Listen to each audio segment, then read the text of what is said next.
ده واحد من اقوى الموبايلات الموجوده في الفئه الاقتصاديه حاليا، وهو الريلمي سي 53. موبايل سعره بالمصري حوالي 5900 جنيه، فقياسا بالسعر الموبايل ده فعلا كويس جدا. فتعال اقول لك ليه الموبايل ده من اقوى الموبايلات اللي موجوده في الفئه دي فعلا. لايكك وسبسكرايبك يا معلم، ويلا بينا نبدا. صلي على النبي، ده اهم حاجه. مبدئيا محتويات العلبه موجوده بشكل كامل. الديزاين بقى يا معلم واللي فيه كلام كتير جدا الحقيقه، ودي تقريبا من الاضافات المهمه جدا في الموبايل ده. ديزاين الموبايل ده حقيقي مبهر جدا، ومسكته في الايد رهيبه. اللون اللي موجود معانا هو اللون الجولد من الموبايل، في منه اللون الاسود بس ما كانش افضل حاجه بالنسبه لي. حاسه ان هو فيه اوبشنز كتير وابهرني الصراحه، بس هو مش لون الحقيقه، هو بيديك اكتر من لون مع كل انعكاس اضاءه حواليه. ما بقول لك فيه اوبشنز كتير. سطب الكاميرات موجود بشكل مميز جدا، واللي تحسه ايفون الغلابه فعلا، شبه الايفون، وده شيء ملحوظ جدا الحقيقه. بالنسبه للكاميرات فهي بارزه نسبيا من ظهر الموبايل، ودي حاجه كويسه جدا الحقيقه. ظهر الموبايل هنا من البلاستيك عادي. اول لما مسكت الموبايل فعلا حسيت ان هو ازاز مش بلاستيك نهائي، لكن هو بلاستيك عادي فعلا. والفريم نفس الشيء طبعا، وده شيء طبيعي قياسا بسعر الموبايل ده، يعني ما تستناش اقوى من كده. فاهتمام ريلمي بديزاين الموبايل ده فعلا واضح جدا. الموبايل هنا مقاوم للصدمات. ريلمي بتقول لك يا معلم بالعربي كده عذب الموبايل ده ومالكش دعوه باي حاجه ثانيه، ودي فعلا مش حاجه عاديه في الموبايل الاقتصادي. نقلب شاشه الموبايل ونشوف الشاشه دي بتقول ايه يا معلم. شاشه اي بي اس بمساحه 6.74 انش بدقه فول اتش دي بلس، بفريش ريت بيوصل ل 90 هرتز، مع درجه سطوع محدود جدا بيوصل ل 560 نتس تحت اشعه الشمس. عدد قليل جدا الحقيقه، ومش هيكون اقوى حاجه تحت الشمس. يعني لو انت بتتعامل مع الموبايل تحت الشمس وكده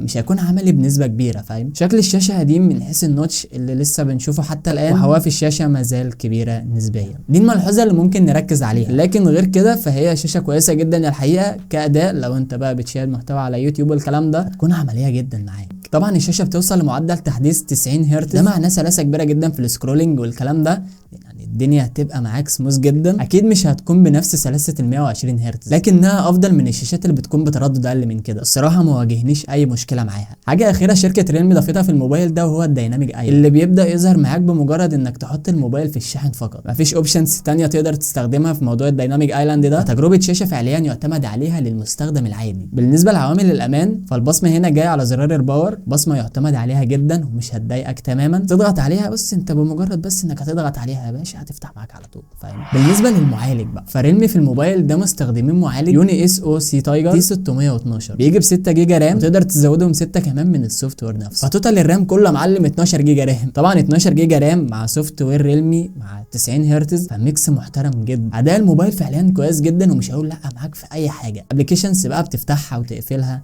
الدنيا معاك هتبقى تمام ومرضيه جدا. بس انا عندي اقسم بالله امتحان بكره في الجامعه، وقاعد بصور لك الفيديو ده وبتاع، ده مش عادي. فتقديرا منك انزل اعمل لايك وسبسكرايب، ده لو انت لسه ما عملتش لحد دلوقتي. بس لان انا عارف انك بتنسى وبتاع فقلت افكرك عادي، سيبك تكمل الفيديو بقى. اما بالنسبه لسخونيه الجهاز هو بيسخن لكن مش قوي، فاهم. بالنسبه للالعاب بقى وبابجي والكلام ده، انا عارف ان دي نقطه تهم ناس كتير جدا. جربت بابجي موبايل اشتغلت معايا على جرافيكس الاتش دي وفريم ريت هاي، او ممكن تقلل الجرافيكس شويه على السموث مثلا وتلعب على فريش ريت الترا. هي دي سيتنج مش موجوده في موبايلات فئه متوسطه بدون مبالغه، فكون انك تقدر تلعب على الجهاز بالسيتنج دي حقيقي ده شيء خرافي. اداء الموبايل في الالعاب كويس جدا، ما واجهنيش معاه اي مشكله تماما، والمعالج قليل قوي لما بيقلل تردداته، فبالتالي هتاخد تجربه كويسه ويعتمد عليها فعلا.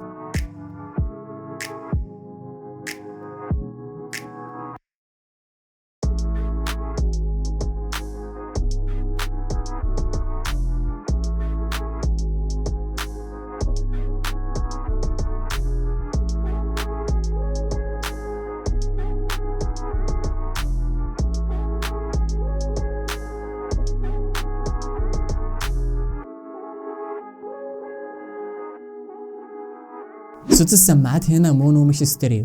طبعا مش هنعلق على النقطه دي اللي هو لا ده مش ستيريو وبتاع، لا والله يا معلم انت عندك موبايلات فئه متوسطه اصلا بتيجي بنوع سماعات مونو مش ستيريو. وبالنسبه لصوتها فهتديك نفس الاداء تقريبا اللي موجوده في معظم الموبايلات اللي موجوده في الفئه دي. بيدعم مدخل السماعات ال 3.5 مللي لسماعات الاذن. الموبايل مش بيدعم ميكروفون اضافي لعزل الضوضاء، في حين ان في موبايلات ثانيه كتير جدا في الفئه دي بتدعم الاضافه دي عادي جدا، فللاسف الاضافه دي مش موجوده في الريلمي سي 53. بالنسبه للبطاريه فالبطاريه هنا 5000 ملي امبير اور، بطاريه عملاقه فعلا وهتكمل معاك اليوم مرتاح جدا. سرعه شحن 33 واط، شاحن الشاحن جاي في علبه الموبايل عادي، هيشحن معاك البطاريه من 0 ل 100% في حوالي ساعه تقريبا. طبعا الموضوع بيختلف من شخص للتاني اكيد، بس عايز اقول لك ان فعلا الرقم ده ممتاز، وده ممكن ما تشوفوش في موبايل فئه متوسطه اصلا. في موبايلات فعلا فئه متوسطه مش بتوصل لسرعه الشاحن دي، فدي حاجه ممتازه جدا من ريلمي الصراحه. بالنسبه للكاميرات، كاميرا اساسيه 50 ميجا بكسل بفتحه عدسه اف 1.8 وكاميرا بورتريه، بس مفيش اي حاجه غير كده. عموما الكاميرا هتطلع نتائج كويسه جدا في الاضاءه العاليه، تشبع الالوان وتفاصيل كويسه جدا الحقيقه. طبعا اضاءه منخفضه هتلاقي الدنيا باظت يا معلم، نويز بقى وحاجات غريبه كده هتبدا تظهر في الاضاءه المنخفضه. في وضع النايت مود برضو تقدر تشغله عادي، خلي بالك، وده هيروق على الصور شويه لو انت بتصور بالليل بقى وبتاع، فاهم. اما بالنسبه لكاميرا السيلفي هي 8 ميجا بكسل، طلع بيها نتائج مقبوله جدا، ودي كانت الصور اللي طالعه من كاميرا السيلفي. بالنسبه للفيديوز تقدر تصور فول اتش دي اخرك 30 فريم في الثانيه، مفيش اوبشنز اعلى من كده في الموبايل ده. اما بالنسبه لسعر الريلمي سي 53، موبايل بيجي بنسخه واحده بس، مساحه تخزين 128 جيجا مع 6 جيجا رام، سعر حوالي 5900 جنيه. بالنسبه للمميزات بقى تعالوا نتكلم عليها سريعا كده. تصميم الموبايل شيك جدا، شاحن سريع وبطاريه كويسه جدا، وبالنسبه للشبكات فهي ما واجهنيش معاها اي مشكله تماما. مستشعر التقارب برده ما واجهنيش اي مشكله معاه، فهو مظبوط جدا الحقيقه. والديناميك ايلاند برده يعني خلينا نقول عليها اضافه بس استخدامها محدود. اما بالنسبه للعيوب خلينا برده نتكلم عليها سريعا كده. مبدئيا كده كاميرا السيلفي مش افضل حاجه، هو هتقدم لك اداء متوسط بس كده تقريبا، دي من اهم العيوب اللي موجوده في الموبايل ده. بس كده يا معلم، ده اللي كان عندي اقوله لك النهارده. انا تقريبا اتكلمت في كل حاجه تخص الموبايل ده. طبعا حريه الاختيار دي هسيبها لك، وطبعا في الديسكربشن اكتر من لينك الفيديوهات مختلفه من شركات مختلفه. وبس كده اشوفكم الحلقه الجايه على خير باذن الله.